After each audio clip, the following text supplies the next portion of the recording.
નમસ્કાર, આપ જોઈ રહ્યા છો નેશન પ્લસ ન્યૂઝ. હું છું આપની સાથે હેતલ ભગત. સુરતમાં હિટ એન્ડ રનની ઘટના સામે આવી છે. સુરતમાં હિટ એન્ડ રનની ઘટના સામે આવી છે, જેમાં દિવસે ને દિવસે સુરતમાં અકસ્માતોમાં વધારો થઈ રહ્યો છે. તેવામાં સુરતના વાલક પાટિયા પાસે હિટ એન્ડ રનની ઘટના બની છે. આ ઘટનામાં લસકાણા પોલીસે આરોપીને સ્થળ તપાસ માટે લઈ જઈ રહ્યા છે, જેમાં મુખ્ય આરોપી કીર્તન દાખરા દ્વારા અકસ્માત કરી 2 લોકોનો ભોગ લેવામાં આવ્યો છે. પોલીસે રિંગ રોડ ઉપર આરોપીને સાથે રાખી તપાસ કરી રહી છે.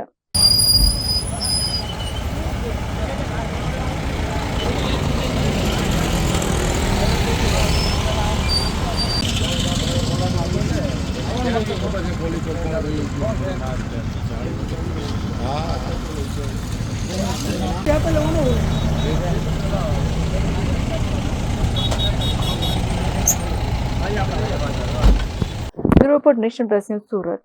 સમાચારોના સતત અપડેટ મેળવવા માટે અમારી નેશન પ્લસ ન્યૂઝની યુટ્યુબ ચેનલને સબસ્ક્રાઇબ કરો, બેલ આઇકન દબાવો અને જોડાયેલા રહો ફેસબુક, ઇન્સ્ટાગ્રામ અને ટ્વિટર પર.